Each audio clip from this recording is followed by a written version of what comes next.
The killer kidnaps this girl and is about to cut her with a sharp knife, but then he notices she isn't scared or crying at all. Annoyed, he decides to use an even bigger knife to scare her. But when the girl sees the huge knife, she starts laughing. The killer angrily asks, "Why are you laughing?" She replies, "You can't kill me because my boyfriend will save me." The girl's name is Damini, who's waiting at the station for her boyfriend. Suddenly, a killer shows up and sprays something on Damini's face to knock her out. But right before she passes out, she smiles. She just spotted her blind boyfriend Gautam arriving at the station. However, the killer notices Gautam is blind and quietly carries Damini away. Gautam starts feeling uneasy and calls out for Damini. When he searches around, he finds her ring lying nearby. Now he's sure something's wrong. His girlfriend is in danger. What happens next? Let's find out, friends. The story starts in a lonely, empty place where the psycho killer of this story ties a girl to a bed, binds her hands and feet, and without saying a word, decapitates her. He then takes her remaining body and leaves it in another spot. By morning, the cops are called. They arrive, handle all the formalities, and leave. In the same city lives our hero Gautam, a blind man who can't see but loves listening to a radio jockey named Damini. He's obsessed with her show and tunes in regularly. Over time, Gautam falls in love with her, though it's completely one-sided. He knows Damini's daily routines, where she goes, what she does, and when, so he secretly follows her with help from his friend Rajanayakam. One day, while tailing Damini, Gautam ends up at a wedding. He tries to impress her by singing a song and even proposes to her on the spot. At first, Damini turns him down, but after he begs her repeatedly, she gives him a challenge. She says, "Fine, tomorrow I'll be going to a specific place. If you figure out where it is and show up there, I'll accept your proposal. That'll prove your love is real." She also tells him to listen closely to her radio show the next day for a hint. The following day, Gautam sits glued to the radio, hanging on Damini's every word. Meanwhile, Damini waits for him at a railway station at night, fully expecting him to show up. But after waiting for hours, Gautam doesn't arrive. Instead, the psycho killer appears. He sprays something on Damini's face, knocking her unconscious. Just before passing out, though, she spots Gautam arriving and smiles faintly. Gautam, drawn by the scent of her perfume, calls out her name and slowly moves toward the bench where she's lying. However, the clever psycho killer, using his twisted mind, calmly picks up Damini and carries her past Gautam on his shoulder. While this scene might sound intense just hearing about it, experiencing it is 1,000 times more bone-chilling. Gautam senses something isn't right, so he calls the cops and reports that Damini has been kidnapped by the same psycho killer. Meanwhile, the killer takes Damini to a secluded spot and is about to cut off her limbs when he notices her face. Instead of fear, she's smiling. Confused, he asks why she isn't scared. Damini replies that her birthday is exactly 7 days away, and if she doesn't return by then, Gautam will hunt the killer down no matter what. Intrigued by her confidence, the killer spares her life and accepts her challenge. Later, he goes out, hires a sex worker, knocks her unconscious, and brings her back. He ties her up, severs her head, and leaves her body in Damini's place. He then tells Damini that when Gautam arrives searching for her, he'll cut off Gautam's head and hand it to her, and vice versa.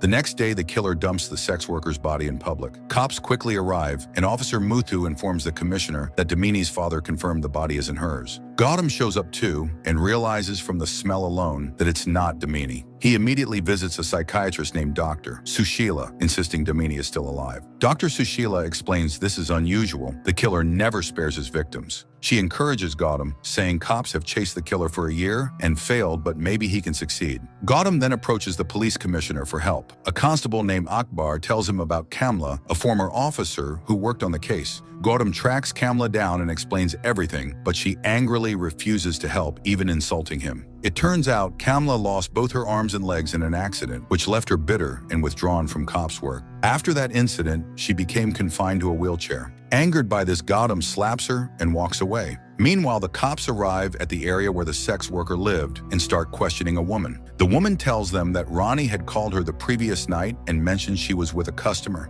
According to her, the customer was taking Ronnie somewhere in a fancy car and looked well-dressed. Gathering these clues, the police figure out the killer is likely a wealthy man around 28 to 30 years old, who probably owns 1 or 2 luxury cars. That same night, Kamala arrives at Gautam's house with her mother. She's made up her mind to help him now and won't let another girl's life be lost. Kamala says their first step is to collect all the details about the case, which are currently with the CID, so they need to get that information. She'd worked on this case a year and a half ago, so she knew exactly where the evidence and records were stored. With Kamala's help, Gautam manages to reach the CID office. Just as he's about to open the cabinet, someone grabs him from behind. Around the same time, Muthu enters the office to retrieve his house keys. He feels suspicious but finds no one there. After Muthu leaves, we learn it was Constable Akbar who had hidden Gautam. Akbar helps Gautam by giving him photocopies of all the detailed case files. Back home, when Kamala studies the documents, she discovers a total of 14 girls have gone missing so far. 4 of them were sex workers, while the others were all successful in their respective fields. Every girl was kidnapped in broad daylight from public roads. Gautam, along with the cops team, visits the victims' families to ask about the kidnappings. All the families say their daughters disappeared while returning home. Hearing this, Gautam visits every location where the girls were last seen, trying to piece together what happened. Gautam notices one thing common at all the crime scenes: a trash can. This makes him and Kamala realize that when the girls were heading back home, they must have seen something near the trash can, which made them stop their cars and get out. When they ask kids playing nearby, one child mentions seeing a girl named Rupa holding a puppy. Gautam and Kamala guess the killer first buys a cute puppy, leaves it near the trash can, and when a girl stops to check on it, he pretends the puppy is his. He asks her to hand it over, and as she approaches, he knocks her out and kidnaps her. The next day, the killer tries the same trick on another girl, but it fails because Kamala and Gautam had tweeted a warning telling everyone to stay away from stray puppies. People listened, so the girl didn't fall into his trap. Furious about the tweet, the killer hires a hacker to delete it and then murders the hacker afterward. That same night, he kidnaps the girl who escaped earlier.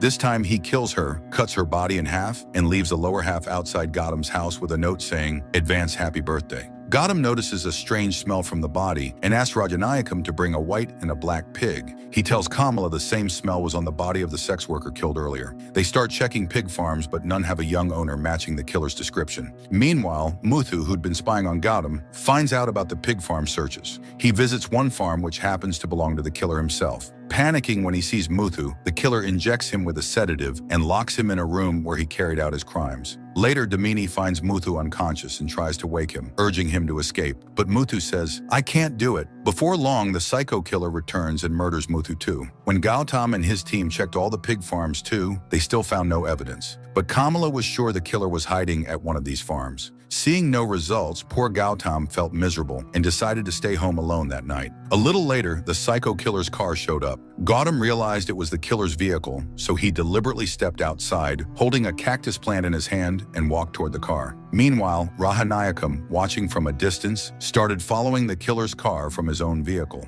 A long chase broke out between them. Tragically, Rajanayakam was killed by the killer, who then used Rajanayakam's phone to call Gautam and threaten, "I'll kill Damini on her birthday." The next day, Gautam learned about Rajanayakam's death and was heartbroken. Rajanayakam had been his eyes and a true friend. During the autopsy, the doctor handed over Rajanayakam's belongings and mentioned the killer had cut off his right pinky finger and taken it. After this, Gautam told Kamala and her mother he wouldn't chase the killer anymore. Kamala got furious, snapping, "If you were going to give up so easily, why drag me out of the darkness? Why give me hope? I trusted you. If I hadn't fallen down those college steps back then, I'd have solved this case alone by now." Hearing the word college, Gautam and Kamala rushed to the campus Kamala had visited a year and a half ago. A student had been murdered there, which was why Kamala had gone there earlier. Checking the CCTV footage, they spotted a suspicious man hiding his face. Kamala and Gautam met the principal immediately and asked, "Who's this person sitting next to you in the video?" The principal replied, "I don't know who he was, but I can say he was left-handed. He took popcorn with his left hand during the event, and his right hand stayed in his pocket the whole time." This detail suddenly clicked in Gautam's brain, and he rushed to re-examine Rajanayakam's belongings. This makes it clear to him that the killer is missing a little finger on his right hand. Turns out this was the clue Gautam's friend had left for him. When the killer had come to Gautam's house earlier, Gautam had secretly measured the tire tracks of his car. Using this information, he and Kamala start asking around at different car manufacturing companies. Eventually, their efforts pay off. Someone from a car company tells them there's a man named Angulimal who matches their description. He owns a hotel and a pig farm. After tracking down the killer's location, Kamala and Gautam head straight to the pig farm. But when they arrive, they learn Angulimal isn't there. Seizing the opportunity, Gautam starts searching through his office. During the search, he finds a map and shows it to Kamala. The scene shifts back to Damini, who's trapped in a dark room. Here she meets another woman who's been locked up for years. When Damini asks, the woman introduces herself as Rachel.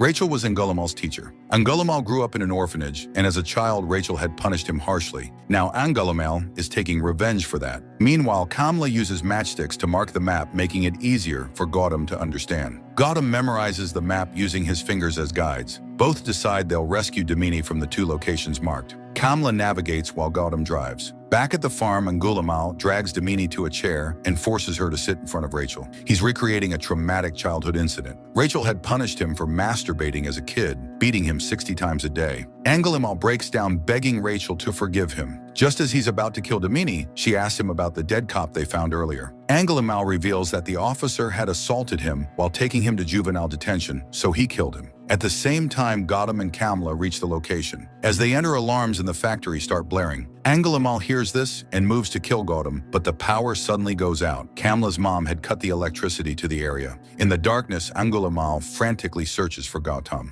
Angulimala calls out to Gautam, admitting defeat. "I lost and you won. Either I kill you or you kill me." As soon as Gautam steps forward, Angulimala stabs him in the stomach, injuring him badly. Gautam retaliates by shocking Angulimala with an electric jolt, knocking him unconscious. While he's passed out, Gautam ties Angulimala's hands with chains. Later, Gautam finds Damini and frees her hands and legs. As the two try to escape, Angulimala starts screaming, "Teacher, please don't leave me alone. I don't want to be by myself." Hearing this, Damini throws a key toward him, but when Angulimala tries to grab it, his teacher Rachel snatches the key and swallows it. Enraged, Angulimala rips open her stomach to retrieve the key and free himself. By the time he escapes, Damini, Gautam, and Kamla have already fled. The next day, the cops make Damini sit in front of the press. When questioned, she says, "I didn't see a psycho killer in that man. Instead, I saw a lonely child abandoned by everyone whose loneliness was exploited. If I'd been his mother or sister, maybe he'd have gotten enough love to never become a killer." Her words are filled with sympathy.